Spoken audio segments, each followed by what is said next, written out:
Welcome back to another episode of the Paycheck to Daycheck podcast. Today we have an awesome guest for you guys. This is Alex. You guys might know her as the Queen of Thrift on Instagram. She has been posting, I've been following her for years actually, posting a lot lately about Poshmark and motherhood and how she's like kind of readjusting her reselling business to be able to spend, a lot of time with her daughter and her family. So we wanted to ask her some questions on how she is sort of restructuring her business, what is working for her, what isn't working for her, and hopefully you guys can, get some really good takeaways that you can apply to your businesses as well. Alex, welcome. Thank you so much for coming on. We really appreciate it. Of course. Thanks for having me. No problem. If you could give us just like a little introduction about yourself and a little bit about your business, that'd be awesome. Like, how did you get into reselling? Sure. So I started reselling back in, I want to say between 2011, 2012, actually, with an app called Vinted. Super old, but I started upcycling vintage clothing and selling on Instagram, actually. And one of my friends told me about this app called Vinted and said that I should try selling some of these like reworked items on there. And when I was trying to sell those, they actually weren't selling, but I started seeing other people's profiles and they were just selling regular clothes. So I started posting my clothes. All of my clothing at the time came from the bins. And I thought this is pretty cool because I'm buying things for 25 cents a piece and selling them for back then, $10 to $20, And from there, it just kept taking off. I networked with some women that were currently selling on the app and told me that I should check out profiles on Instagram so that there was other people doing the same thing that I was doing. And that's kind of how I found the Instagram community. Probably 2015-ish is when I started getting on Instagram more and then popped into Poshmark. You started out at the bins, right? Like sourcing most of your inventory. Is that still where you're sourcing most of your inventory? Yes. So weird fact about me is that I grew up only going to the Goodwill outlet because my mom, we would always say we can't afford to go to the regular Goodwill because regular Goodwill is too expensive. And it's just crazy how it still kind of is true to this day. Like Goodwill is still very expensive. So yeah, I'm still very much a binner. Awesome. All right. And what types of items are you focused on sourcing at this point in your business? At this point, I'm pretty much just picking up anything that I know is going to sell for at least $20. I want to aim for $30, but it's just not that realistic when I'm sourcing such a lot of quantity items at the bins. I'll pick things up that sell between $15 and $20. Okay. And your focus is mostly on clothing, correct? Yes. Clothing and shoes. Okay. All right. Perfect. And would you consider yourself like full-time, part-time? That's kind of a tricky question because I would say technically I'm part-time because I'm not putting in full-time hours. I'm not dedicating 40 hours a week to my business. I'm very part-time, but when I look at the amount of money that I'm bringing in and being able to support myself, I would say it would be considered a full-time income. All right. So what would you say is your favorite platform to sell on right now? Definitely Poshmark. I would say 90% of my business is on Poshmark. I'm still on eBay. eBay is just one of those things. It's like, I don't think I'll ever fully quit, but I'm definitely not putting in as much effort. I just don't see as much of a reward on eBay as I do with Poshmark. Okay. Yeah, I totally get that. And how many items do you have on Poshmark currently? Do you know? Oh man, I think I have over 1,400 active listings right now, I believe, somewhere around there. Okay. Now, I want to get into some specific questions about how you operate your business. So you said, that you're working sort of like part-time hours. How many hours a day do you think you dedicate to working on your business? So for a while, it was 1 hour a day, which is crazy. I only work during my daughter's nap, but as she's getting older, I'm starting to find a little bit more windows of time to sneak in work. So I would say right now we're at about 2 hours a day. So in the mornings, me and her will pack up my shipping together. She kind of helps me out with like, putting the packages into the bag, and we go to the post office together. And when she goes down for her nap is when, in my office, doors close and I'm dedicating a full 1 hour to photograph and list and, do all the back end bookkeeping, inventory and type things. Perfect. And just to give everyone who's listening an idea, how old is your daughter currently? So she's 18 months. She's about to be 19 months. What is the date today? Oh, wow. Yeah. In about 10 days or so. On the 27th, she'll be 19 months. Still a little nugget, right? How has your business changed since you've had her? Oh my God, it's changed so much. I took time for granted so much before having a child. Like, you really don't realize how much free time you have before you have kids. I kind of was lazy.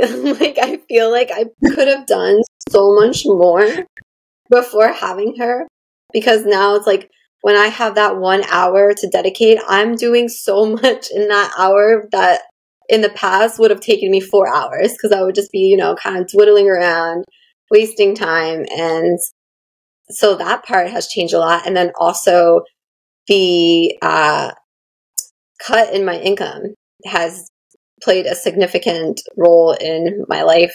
It still is hard to get used to, but I have to always remind myself that this is a season that I'm currently in. It's something that I don't have much control about. So the only thing that I can do is just make the best of the situation, give myself, positive affirmations of I'm still in business. I'm still doing this, and I can still be home with my daughter. And I think that is what means the most. And most women, would dream of having this. I think also too, just think about how much money you're saving on daycare. Because I was a preschool teacher and I know how much, daycare was. So with that being said, you might feel like you have a little bit cut in your income, but you're actually probably saving money by being able to stay at home. And that is a huge luxury. Oh, definitely. I have her in daycare right now once a week. We just started that a little bit over a month ago. And even that is expensive. Like, I think it's a little over $50 a day.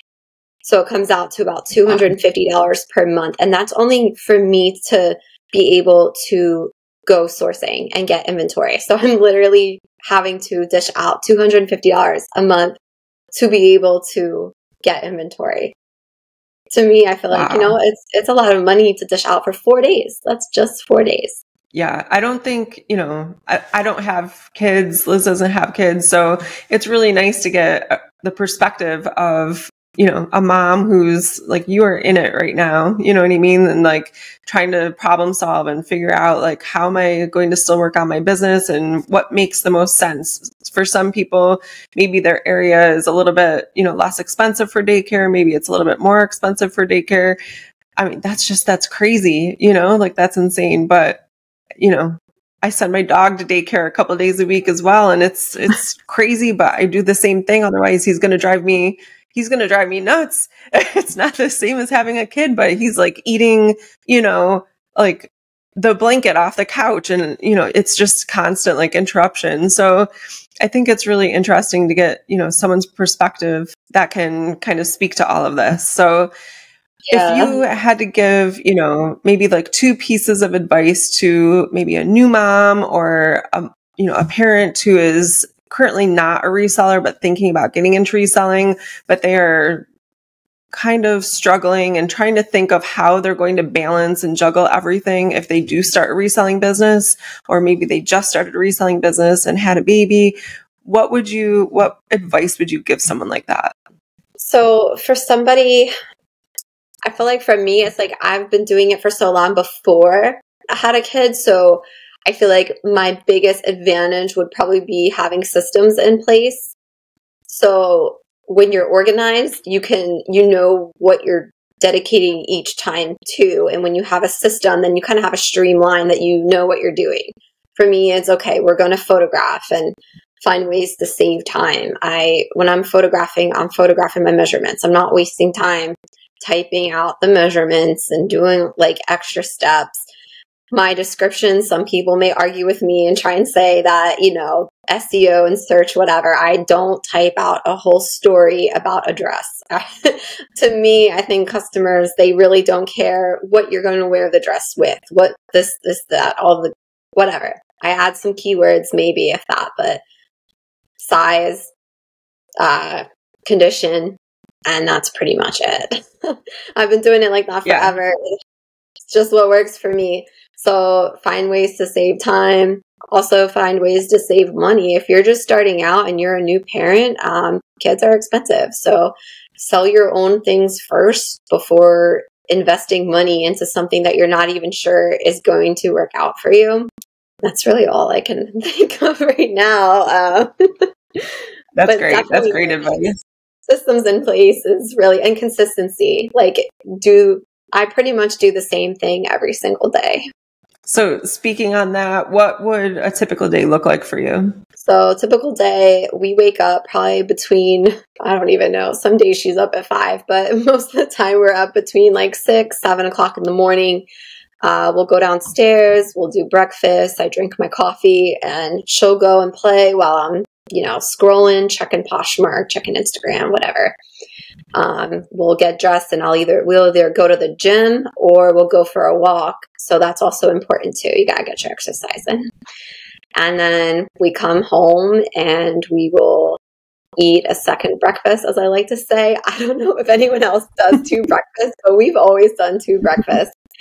And then, we'll just kind of like hang out a little bit. We'll do our shipping, and my post office is like super close to my house. So we'll usually either walk there if it's nice outside, and if I only have a few packages. So she'll help me do my shipping. And then by then we're home around 11:30, 12. She'll go down for her nap. And then that's when I'm busting out work in the office. She naps now for about 2 hours sometimes. So I'll do an hour of work and then I'll take an hour to myself to like eat lunch by myself, because if you're a mom and you're listening, then you know how important it is to eat alone. It's so hard to be able to squeeze in those times of just like eating by yourself and not having someone reaching in your bowl. So yeah, I'll eat lunch and she wakes up, we play and hang out, and then my husband, Manny, he'll get home probably around 5 o'clock, and then I'm cooking dinner, and then cleaning, and then it's bedtime routine. I'd say, like, if you guys ever, like, see, like, the memes about mom life, and there's one that was floating around a while back, and it says, like, moms between the times of, like, 3 and 4 o'clock, and they look, like, crazy. That is why. I swear. It's like, but around 3 to 4 o'clock up until bedtime, you're just like, you're done. You're done for the day. And that's pretty much where I'm at. Like, you're just bedtime. You can't wait for bedtime. But then when bedtime comes, it's like a long process. To get her to sleep, we got to do bath. And then she has to be rocked to sleep still. She goes to sleep probably around 8:30. And then I finally plop myself on the couch and scroll and watch TV and then stuff my face with some snacks. It sounds like a very well-balanced day, to be honest with you. It sounds great. I think that, there's so much information out there, and people in our community and even outside our community that people follow that are all about like, the hustle culture and working yourself like to death. And at certain points that might be beneficial at certain points in your life. But, for someone who's trying to balance a variety of things, if you're in a relationship and if you have children and if you have, family members you're taking care of, like that might not be the right thing for you to be doing at this point in your life. So I think it's really important to hear other people's perspectives, and that it's okay to have, other things going on. And like, we do the same thing. Like after we eat dinner, we like get ready for bed, like clean up everything and like sit on the couch and watch TV for a little while. You know, it's so important to just like be able to unwind, and you're not constantly focused on work. Like you have to step away sometimes, you know, it's just. Definitely. I feel like I have more balance now actually than I did prior. Like I would consider myself a workaholic. Like before I had Charlotte, I was on my phone. Like my screen time would be 8 hours. My screen time now is under 2 hours a day, which is still to me, it seems that's a lot. Like to spend 2 hours of your day on a screen is kind of crazy. But I mean, I look at it like an hour of like, you know, on Poshmark listing, and then an hour at night is when I'm scrolling and it's more entertainment. But yeah, now I think definitely more of a balance than before. I don't think hustle culture is for everybody, like you said. Like in my season of life right now, I don't have the time to do crazy hustle culture. I want to switch gears just slightly. There's been so much talk currently, like recently, and, you know, just over the years, I feel like it goes through cycles and waves about how Poshmark is dead. It's not worth listing on there anymore. You see this in Facebook groups all the time and on Instagram all the time. Could you share a little bit of information with us, a little bit of your data? Like how many items did you sell on Poshmark last month and maybe like the month before that? So I don't know. I feel like that's been like that for like years. It's always like when Poshmark does some type of update or some type of change, something happens to the algorithm, sales go to like a complete halt stop for some people, including myself. This month is really rough for me. Last month was my highest month for the year so far. And this month I'm at my lowest. Like it just is crazy how it can literally like jump. I wouldn't say that Poshmark is dead, you know, like obviously people are still shopping on there. I'm still making sales.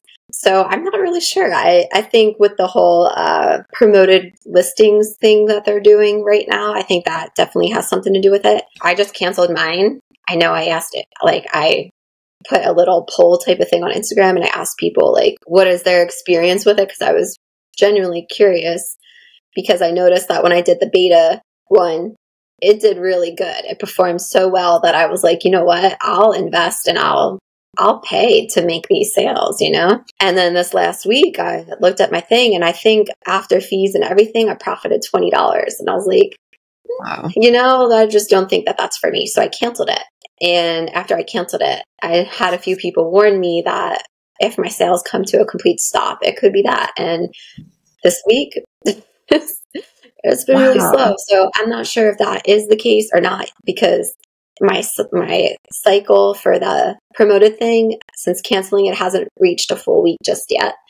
So I'm going to just kind of play around with it and see what is my best thing that I should be doing. Should I redo it or should I leave it? I'm not sure yet. It's up in the air. Testing, you know, the different features. I think that's important, right? Like they give us these features. They've given us a beta trial so you can test it out, use their money basically for free, you know, and then after that you can continue with it or not. I did the trial. I sold nothing during that entire week. And then I canceled it. And the entire next week, that second week after I canceled it, I also sold nothing. So that's interesting. I hadn't heard anyone else say that about like, be careful if you cancel. But I mean, you know, we hear all of these things about the algorithm. And if you do this, it's going to, you know, like stop your sales or whatever. And there might be something to that and there might not be. We definitely don't know, but it's interesting that you said that. Algorithm just yet. I had a few people tell me that a while back I like mentioned about photographing my measurements.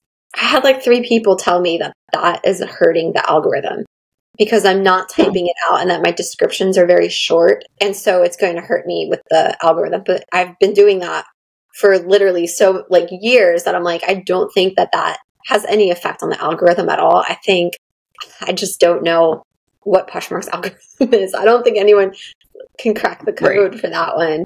But yeah, last month, I have last month's thing pulled up right now. I think, yeah, I sold 176 items last month, which is decent for me. Like I'm not putting much time in it. And then I profited $3,100 last month, which is really good.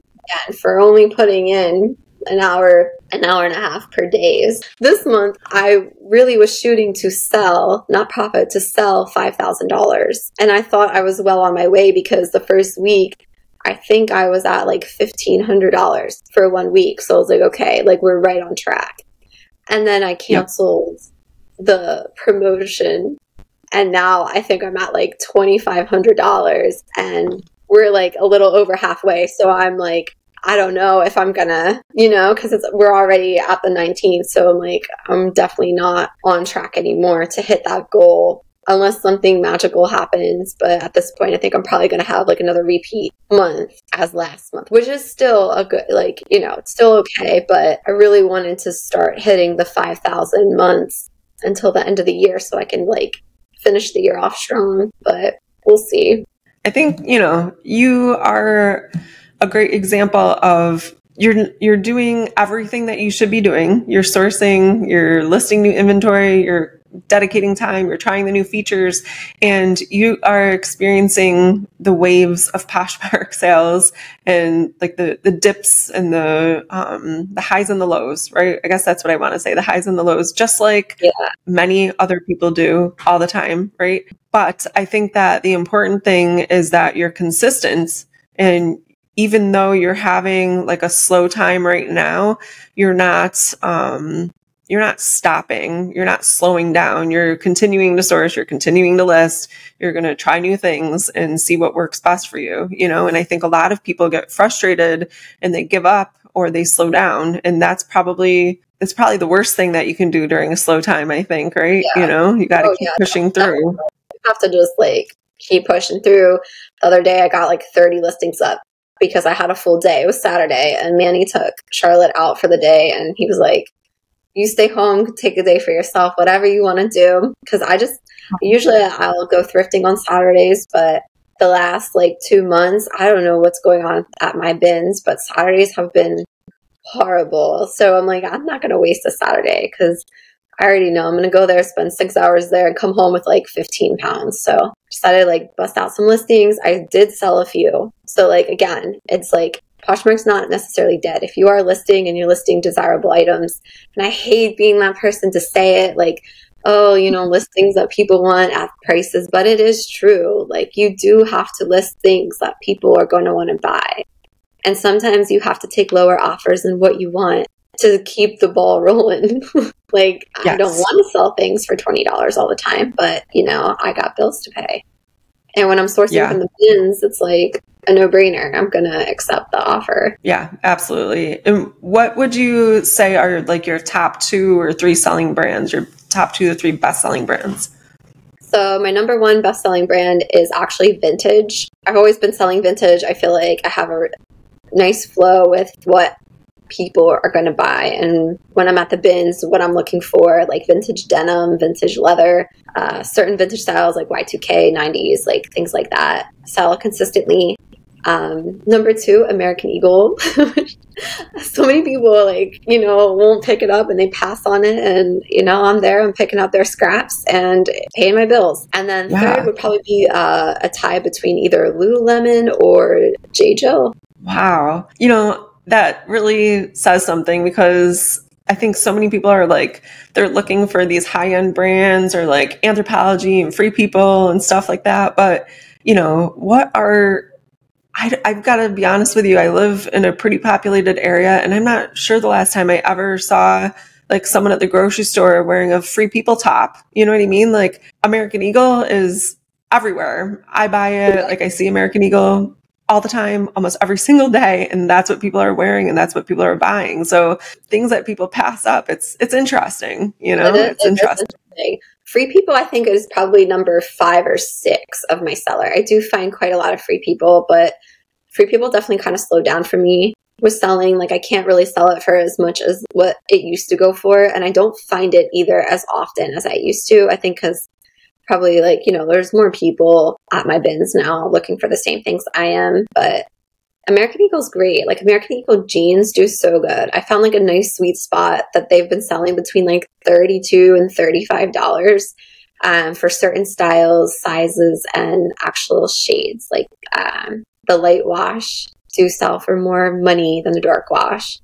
If they're heavily distressed, if they're between a size 10 and 16, people know their size too. In American Eagle, I don't get people opening up cases or anything like that. Like, it's a very well-known, good quality mall brand. Yeah, I totally agree with that. You have to, again, it sounds so cliche to say, but you have to be listing the things that people are looking for, Yeah, that's all I have to say on that, I guess. So, you mentioned that you had a day recently where you were able to list, just kind of get 30 listings up in one day.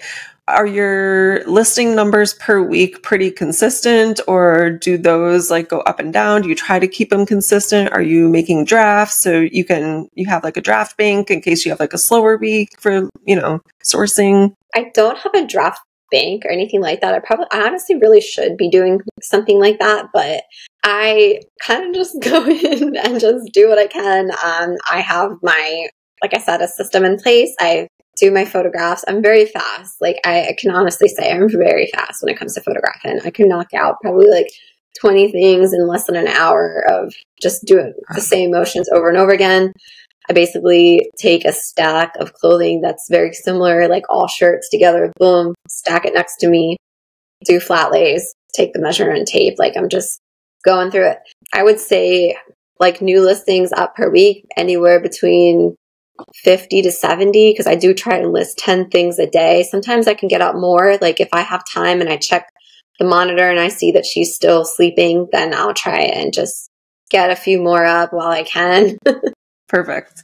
And if there's someone who also, who's listening, who also only has maybe an hour or two max per day to devote to their reselling business right now, what would you tell them is like the most important thing for them to focus on? Probably just making sure that you get the listings up, having a system in place that you can do that like efficiently.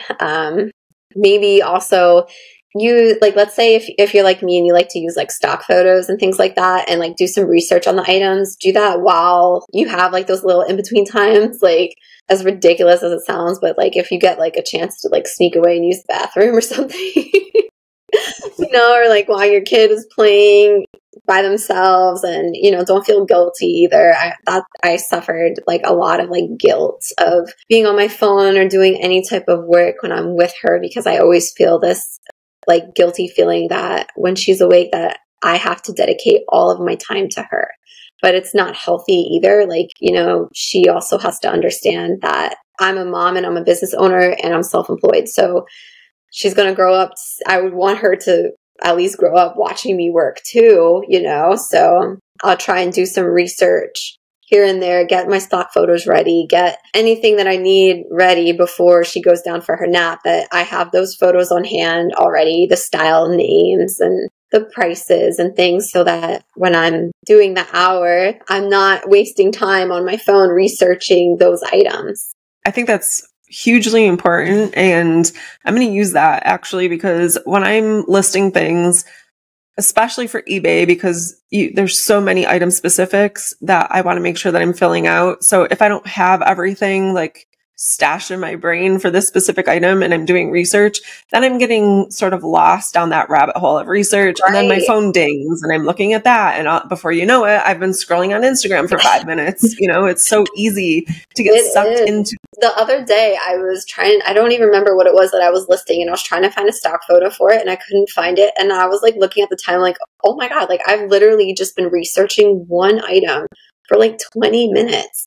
And is this one item going to bring me high dollars? Probably not. It'll probably bring me like $20, $30 max profit. And I just wasted 20 minutes of my only 1 hour time period to work. So yeah, can't waste time. Yeah. I think, done is better than perfect, right? Like just get it up. And if you happen to come across the information you're looking for at a later point, you can always add it to the listing. But, a lot of people have like that, what is it called? The paralysis, like information paralysis or something like that. And I definitely am a victim of that. Oh yeah, constantly.